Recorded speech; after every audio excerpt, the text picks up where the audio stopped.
JBN, we keep you informed. I am Michelle Jones, and in the news, Sea-Talk names wanted man. Detectives assigned to the Crimes Trafficking Task Force of the Counter-Terrorism and Organized Crime Investigations Branch Sea-Talk have named Roderick Davis as wanted. Davis was charged with illegal importation of ammunition, however, he absconded bail. The police say he frequents the Meadowbrook and Seaview Gardens areas in St. Andrew and McCookspan in St. Catherine. Anyone knowing the whereabouts of Roderick Davis is asked to call Sea-Talk at 876-967-1389, Crime Support 311, 119 Police Emergency Number, or the nearest police station. 11 detained, guns and ammunition seized in St. James security operation. 11 people have been detained and 2 guns as well as ammunition seized in a major police military operation underway in St. James. The police have not yet released the details surrounding the find of a submachine gun and a Glock pistol. A post to the Jamaica Constabulary Force's Twitter page said almost 40 rounds of ammunition were also seized during simultaneous operations across St. James. The operations are continuing. Man held in cocaine bust seeks bail on humanitarian grounds. The 57-year-old captain, who was last month arrested in a $1 billion cocaine bust on a vessel off the coast of St. Thomas, is seeking bail on humanitarian grounds. The accused, Delroy Bremer of Florence Hall in Trelawney, was charged along with fisherman Omar Nugent of White River in St. Anne and Jomio White of Stewart Town, St. Mary. The 3 are facing charges of conspiracy, dealing in, possession, importation and transportation of cocaine. Attorneys Outlaw Clive Mullins and Andrew Graham on Wednesday applied for a bail on Bremer's behalf, noting that he has several medical conditions. The application, which was made in the St. Thomas Parish Court in Morant Bay before Parish Judge Sanchia Burrell, was however adjourned for continuation in the Yallows Court on January 20. Bremer and his co-accused were remanded.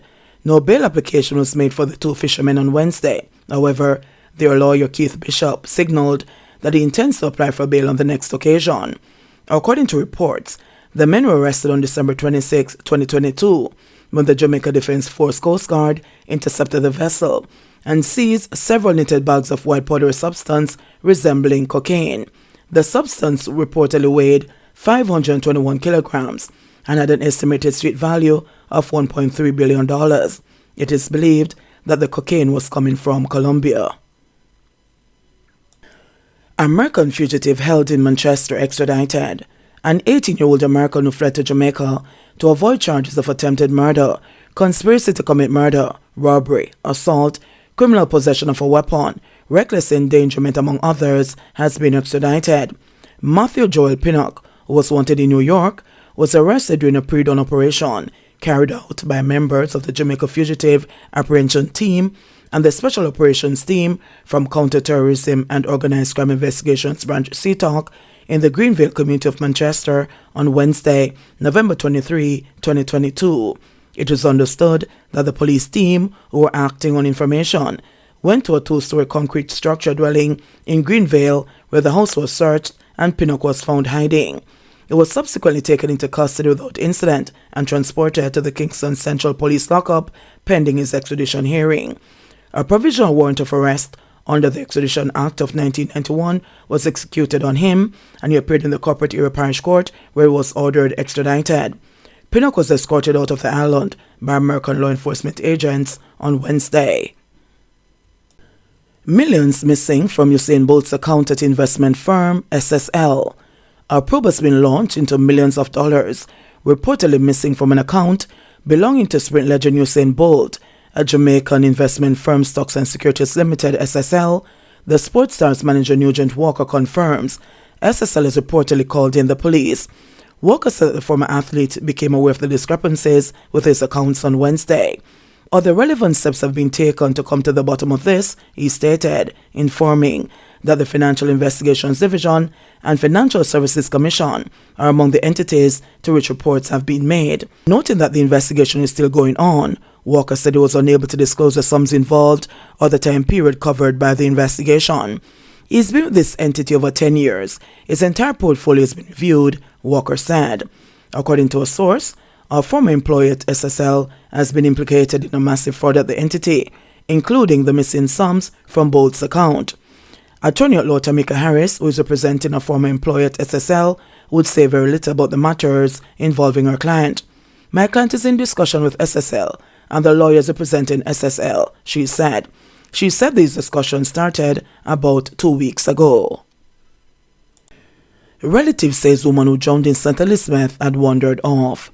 A relative of a 56-year-old St. Elizabeth woman who is suspected to have drowned in Thornton District on Sunday says the victim wandered off as her caregiver was preparing dinner on a wood fire.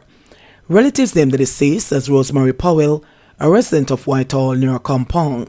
Police had earlier identified her as 55-year-old Desiree Powell, an apparent error in naming the woman. The relative who asked not to be named said the caregiver resorted to the wood fire as she ran out of cooking gas. She was there cooking the gas finished and she went outside and put on the wood fire. Paul was complaining about her head, so she told her to go inside, he said. He added that Paul wrapped her head and went to lay down. The caregiver was constantly in and outside of the house checking on her. She was outside finishing up when the rain started to drizzle. She come inside and she was calling saying, "Miss Rose, your dinner is ready." When she looked on the bed, she didn't see her, he said. The relatives said the caregiver raised an alarm in the community. The relatives sought to clarify a police report on the incident, which said the caregiver left home and upon returning, discovered that Powell was missing. One eyewitness saw her when she jumped into the river. So the man saw her body in the river and went to the house of the caregiver, said the relative. He said the caregiver broke down in tears. She started crying. She would never expect. Said the lady would have gone outside of the house and reached that far. It wasn't a case, so she left her unattended. It wasn't a fault of the caregiver, the relative said. My hands are tied. Councillor Jacqueline Lewis said that she alerted the Kingston and St. Andrew Municipal Corporation, KSAMC, to the potential dangers of several uncovered storm drains in the Norman Gardens division several years ago, but nothing was done to address the situation despite her pleas.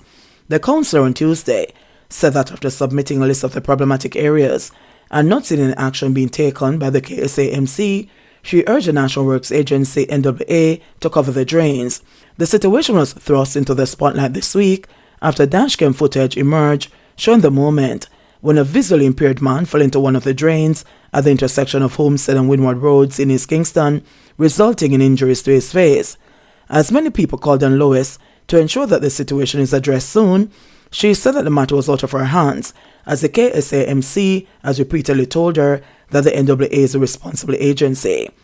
I spoke to the NWA several times. I called them this morning and I called them yesterday, and the response that I got is that the estimate is being done for 4 years and a blind man fell in there and mashed up his face. That's ridiculous. What am I supposed to do as a counsellor?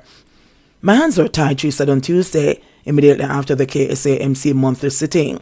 There's nothing I can do but rely on the relevant authority to fix the drain, and it's been 4 years outstanding, Lois, a former school teacher, continued in frustration. During a visit to the area shortly afterwards, residents came to the councillor's defense. When one of she had tried her best, and she said them tell her the estimate is being done to fix it. But 4 years is a long time, and that shows them now work with her, one man said. One woman related that the now deceased, Jermaine Marvin Anderson, fell into the same uncovered drain shortly after being shot by a gunman in the area on January 7, 2022. Maybe not even the gunshot kill him, she suggested. Maybe at the lick when him get pan him head when him drop in there. The residents pointed out a second uncovered storm drain just meters away, as they also called for urgent attention to the issue, especially with the Wilbert Stewart Basic School and the Windward Medical Center located nearby. After approaching the city engineer on Tuesday after the KSAMC meeting, Lewis was told that someone would be sent to block out the area with yellow tape, but she said that was not enough. When questioned, Mayor Delroy Williams promised to have dialogue about the issue with the relevant personnel and provide an update. Seas remove solar lighting from landmark Negril sign. Hoteliers, visitors, and the locals in Negril, Westmoreland have expressed shock over the theft of 3 solar lights that were installed to brighten the surroundings at a controversial $12 billion sign installed in Negril 4 months ago. The lights, which are reportedly valued at more than $100,000 each, were stolen on the weekend. Joseph Smith, general manager at Tinson Pen Hotel in the West End, said the situation is upsetting. The Negril sign has taken on a life of its own, he said, adding that he was impressed as he watched professionals construct the landmark last year. I was really impressed. My criticism has always been that a little more should have been spent on lighting. However, These solar lights that were there, they were decently effective. And so now to hear that somebody has the audacity to steal those lights, it is really, really disappointing.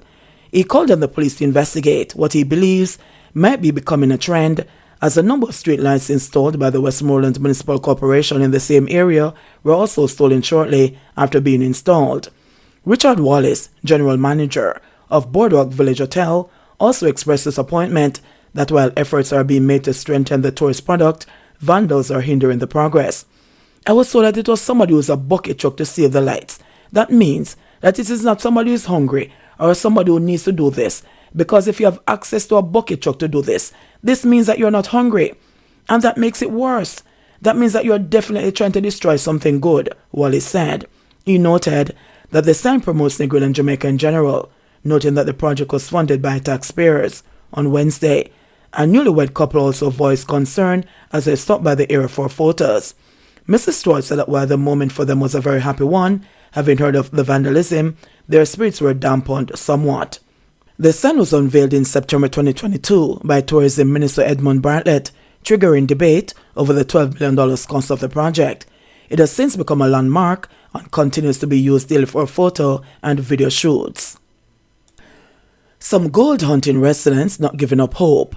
Several residents of Chester Castle in Hanover have made it clear that they have no intention of giving up on their dreams, that the glittering rocks which were discovered in a soakaway pit in their community over the past week could be gold or another valuable element. The disgruntled residents have asked the government to send a specialist to test the rocks and soil. We all know that no most gold we find, but even if a mall dirt have value, and even if a don't gold, we sure say the rock them where we find must have some sort of value, one resident said. The government did find time to send people to go Clarendon and go test dirt to see if them have gold up there. So tell me, what make them find it so hard to send somebody up here so to test away and tell we for gold, he added. When the community was revisited on Wednesday morning, no one was at the mine in sight, but based on the uprooted soil and soakaway pit which had caved in, there were still signs that digging was still taking place. Believe kill and believe cure, another resident said. From a bar, me never said this in the earth. Well, it can't real or in a real, but me still hold on to for me piece. One resident who gave her name as Justin Foster said that she is holding on to the pieces that she has mined. Yes, man, enough me have up for me yard, and me don't plan to let go of it or give it to nobody, but things the government are trying to trick way, she said. Several individuals, including a university professor, are convinced that the pieces are the mineral pyrite, which is also known as fool's gold, due to its color and metallic luster. JBN, we keep you informed. Please remember to subscribe, like, share, leave us a comment, and click the notification bell to receive our daily news items.